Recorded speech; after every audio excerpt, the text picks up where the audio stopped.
Yesu ashimwe, karibu mu kiganiro cy'umugoroba kizwi nka Roswar, muri kumwe na Adrien, kandi ukurikirane n'ikiganiro cya mu gitondo kizwi nka Romate, mugezwaho na Kayiranga Theogene. Munyemerere dutangire dusenga. Turagushimiye Mana nziza, tugushimiye ineza no kuntu dukunda, tugushimiye kubana natwe umugoroba, turagushimiye, turaguhimbaje, Uwiteka uhabwe icyubahiro. Tugushimiye rero uburyo duhaye bwo kuganira ijambo ryawe. Tegura imitima ya buri muntu wese tugiye gusangira ijambo, kandi Kristo ntabe ari twebwe, ahubwo habe izina ryawe, ntabe kwishyira hejuru, ntabe kwigaragaza, ahubwo gukomera kwawe, icyubahiro cyawe, izina ryawe bigaragarire muri twebwe, mu izina rya Yesu Kristo umwami wacu, amen. Nizere ko mwagize umugoroba mwiza, mwagize akazi keza, Imana yacu nishimwe. Tugiye gusoma ijambo riri mu Baroma ibice byaho 12. Turaza gusoma duhere ku murongo waho wa mbere tugere ku wa 4. Dusome mu izina rya Yesu. Handitse ngo, nuko bene data ndabinginga kubw'imbabazi z'Imana ngo mutange imibiri yanyu ibi bitambo bizima byera bishimwa n'Imana, ariko kwikorera kwanyu gukwiriye. Kandi ntimwishushanye n'ab'iki gihe, ahubwo muhinduke rwose, mugize imitima mishya, kugira ngo mumenye neza ibyo Imana ishaka, ari byo byiza bishimwa kandi bitunganye rwose. Ndababwira umuntu wese muri mwe, mbwirijwe n'ubuntu nahawe, mwe kwifata uko mutari, ahubwo mutekereze mwitonze, nk'uko Imana yagereye umuntu wese kwizera. Amen. Haleluya. Muri iyi reflexion y'uno mugoroba, turashaka kuganira ku mirimo ikwiriye twebwe, cyangwa se abantu bose bavuga ko ari abakristo. Kuba umukristo hari ukuntu byagiye bisa nkaho bigira levels, aho usanga umuntu umukristo, uyu ni umurokore, uyu ni umwingizi, uyu ni umusesenguzi, ugasanga hari levels zagiye ziza, ariko ugasanga mu by'ukuri zituma ibintu bitagira sense, kuko twese turabizera. Iyo niyo common ground, cyangwa se cyita rusange, nuko twese turabizera, turabakristo, turabizera Kristo, kandi twizera mu gucungurwa nawe Imana yacu nishimwe. Abo bantu rero, iyo uvuze ngo ndi umukristo, hari imibereho igomba kukuranga. Ntago ari iranga abarokore b'abakristo, ahubwo abakristo bose twagombye kurangwa n'iyo mibereho. Kubera iki? Kubera yuko ubu ni ubuzima Kristo yaduhaye, bubera nka standard y'umuntu uzavuga akamwizera, cyangwa se amwitirirwa, kwitirirwa izina rye. Nko kuvuga ngo abana nabyaye, cyangwa se abana bawe, cyangwa se abo muvukana, hari icyita rusange, hari imibereho muba mukwiye gusangira, uko mwumva ibintu, uko mwitwara mu bibazo, ugasanga ubwo ni ubuzima nyine bubaranga, ku buryo umuntu avuga ngo umuryango wa runaka bateye batya. Imana yacu nishimwe. Ubwo rero tugiye kuganira ku mibereho ikwiriye abizeye, cyangwa se abakristo. Nuko bene data ndabinginga kubw'imbabazi z'Imana ngo mutange imibiri yanyu ibi bitambo bizima byera bishimwa n'Imana, ariko kuyikorera kwanyu ukwiriye. Kandi nimwishushanye n'ab'iki gihe. Iryo jambo ngo ntitwishushanye n'ab'iki gihe, ahubwo muhinduke rwose, mugize imitima mishya, mugize imitima mishya. Mwisha mushako tuganiraho rero, nza gutsindagiraho, wenda namwe muraza komeza gukoraho reflexion. Ni ijambo rivuga kutishushanya n'ab'iki gihe. Kutishushanya, kuki kwishushanya? Nuko iyo umuntu avuze ngo kwishushanya, kuvuga ngo ntabwo ushaka kuba ifoto, ahubwo urashaka gusa nk'uko utari. Ushaka gusa nk'uko utari. Imana dutabara. Bakristo turakwiye kugira imibereho igaragaza Kristo aho turi hose. Kwishushanya no kuvuga ngo nshobora kuba nagiye ahantu abantu batanzi, nkatangira kwitwara ku buryo abantu batamenya uwo ndiwe. Wenda ntanga urugero wenda rusa nkaho rwarushekeje. Ngende umugabo urimo ujya mu kigero cy'ubusaza, ubanza n'abana 2. Noneho nagira nk'ahantu nkasa nk'uwitwara nk'agasore gato. Nkasa nk'uwitwara nk'agasore gato, nk'umwadolesa se, ku buryo umuntu unyegereye atamenya niba ndi umupapa cyangwa se ndi umugabo.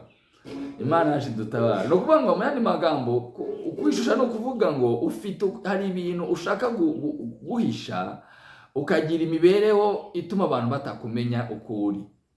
Niyo bita kwishushanya.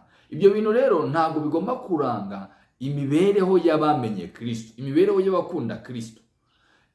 Biravuze ngo igihe ukora akazi, igihe uri mu bantu, muri bagenzi bawe, hari standard abantu bakeneye kukumenya. Bivuga ngo umukristo yagumanye kuba ari wa muntu ufite standard, imibereho, igipimo cy'imibereho abantu bamupimiraho bakavuga ngo uyu muntu afite ibyibanze bimeze gutya, mu muco we afite umuco umeze gutya, niyo standard. Ibyo kandi bavuga ngo ibi nibyo yemera, ibi ntabyemera. Afite imibereho, afite ibyo yemera, afite ibyaha agaciro, afite ibyo yanapfira. Iyo niyo bita standard. Afite ibintu values utaza kumubwira ngo urazihindura uragira gute, oya, afite umurongo. Imana yacu dutabara. Ngiyi imibereho rero Pawulo yarimo yandikira itorero ry'i Roma. Itorero mu by'ukuri byavukiye ahantu hari harasabitswe n'ibigirwamana, imibereho nakwita ya gipagani, imico n'imiziririzo by'abaromani. Ariko arababwira ngo mwebwe mwakuriye aho ngaho muragomba kwifata mu buryo bwa gikristo. Imico ya kiromani y'ibigirwamana byabo mukayireka, mugakunda Kristo, mukamugaragaza. Mu materaniro bagiraga ibintu byinshi by'ibirori byinshi. Roma wari umujyi ukomeye ukize cyane. Muragomba kugaragaza Kristo aho muri hose, mu mafamiye, mu birori, mu bintu byinshi byo muri community. Muragomba kugaragaza Kristo uwo ari we neza. Arababwira ngo mwe kwishushanya uko mutari. Mu yandi magambo mube abo mukwiye kubabo. Imana yacu nishimwe. Kabiri ngo kandi ngo nimwishushanye nk'uko n'ab'iki gihe, ahubwo muhinduke rwose mugize imitima mishya, kugira ngo mumenye neza ibyo Imana yacu ishaka. Kugira imitima mishya ni ukuvuga ngo guhora uba renewed, guhora ugenda uba mushya uko bukeye uko bwije, ukagambirira kuba mushyashya, ukagambirira kwezwa, ukagambirira gutera intambwe. Ndabonye agakiza n'urugendo. Ureka kimwe ugahura n'ikindi, ukavuga ngo n'iki nacyo nzakirenga, wakigeraho nacyo ukakirenga. Mu yandi magambo duhora dukizwa kuvuga ngo duhora dutera intambwe yo kwera, cyangwa se duhora dutera intambwe yo gukiranuka. Mu yandi magambo ntabwo dukiranutse neza rwose mu kwera kwa Kristo Yesu, ariko iyo turi kumwe nawe tubasha gutera intambwe yo kugira ibyo tugenda tugira dute tureka, turushaho gusa nawe, turushaho kugira imico myiza, imico iranga abihanye. Imana yacu nishimwe. Nk'uko ziriya mbuto zose, imbuto z'abihanye, tukarushaho kugenda twongera urubuto, turwongeraho urundi, tukarushaho kuryoha. Imana yacu nishimwe. Ejo natwe twiga ijambo rivuga ngo turusheho kwaka, tuhore twaka burinde bucya. Mu yandi magambo umuriro, umucyo wacu ugaragare. Ubwo twahamagariwe kuba umucyo, twahamagariwe kuba umucyo, umunyu, umudugudu wubatswe ahantu hirengeye, ahantu hagaragarira abantu bose. Ntabwo waba umurokore, ntabwo waba umuntu w'umwizera ngo ubihisha abantu. Birigaragaza, abantu barabibona, babona uko uvuga, uko ugenda, kubayeho n'abandi bantu, biragaragara. Imbuto ziragaragara. Ntabwo igiti cy'ipapayi cyakwera amapapayi ngo kiyahishe gute. Ntabwo yajya mwimbere, no, ntabwo bishoboka. Amapapayi aba ari inyuma, imbuto zijya inyuma. Imbuto zijya inyuma zikagaragara. Natwe turagomba kugaragara. Niyo mpamvu n'imibereho nayo iragaragara, isohoka inyuma. Imibereho rero igaragazwa n'ibyo tuvuga, ibyo duha agaciro, ibyo dukora, ibyo tumaramo igihe kirekire, ibyo dukunda kumva, ibyo dukoraho, ibyo tunywa. Iyo ni ibyo biranga umuco, imibereho. Twebwe rero abihanye, hari imibereho ikwiriye abihanye. Ibyo twambara, ibyo byose bigaragaza imibereho ya gikristo. hari ukuntu nakwambara nkaza hano kuri kamera ukavuga ati ariko hari ikintu abura, hari umuco abura. Kuki iyo judgment iza? Ni ukuvuga ngo hari standard y'imibereho ya gikristo.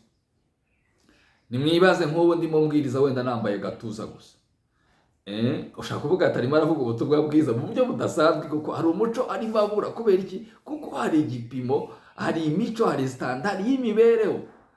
Harya abantu bavuga ngo dukora ibyo dushaka, ariko ndashaka kubabwira ngo ntabwo Imana yaduhamagariye gukora ibyo dushaka, ahubwo yaduhamagaye kuba ubwoko bwitandukanije, tukaba set apart, gushyirwa ku ruhande kubw'umuhamagaro ukomeye wo gukorera Imana. Imana yacu nishimwe. Ndagira ngo rero mwumve iryo jambo ry'imibereho ya gikristo, ntimubyumve mu buryo bwo gukora ngo nzaba umukristo nkora ibyo mbonye, ndeba ibyo mbonye, mvuga ibyo mbonye, njyaho mbonye, nkora uko mbonye, nitwara uko mbonye. Aho uzaba urimo missing point, kuko twahamagariye kuba ubwoko bwera, twahamagariye kuba icyitegererezo, kandi twahamagariye kudaba igitutsi cy'ubutumwa bwiza, kugira ngo abantu bahera ko bakatubona, bahere ko bashima Imana. Ntabwo bahere ko batoke Kristo, bahere ko bagaye umuco wa gikristo, bahere ko bashime Imana. Murakoze cyane, reka dusenge dusoze. Nishimire yuko mukomeje gukurikira ibi biganiro, kandi bene data basabe kugira ngo buri wese ashake iminota 10 ya buri munsi yo gusoma ijambo ry'Imana, cyangwa se yo kumva ijambo, yo kumva indirimbo z'Imana.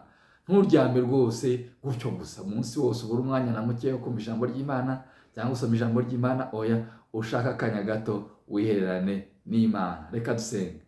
Tugushimira Imana nziza, tugushira umwanya mwiza ubuduhaye, ushimwe uhimbazwe, komeze uganze imitima yacu, utwongere uburyo nk'ubwo kuganira ijambo ryawe, kubwa Yesu Kristo umwami wacu.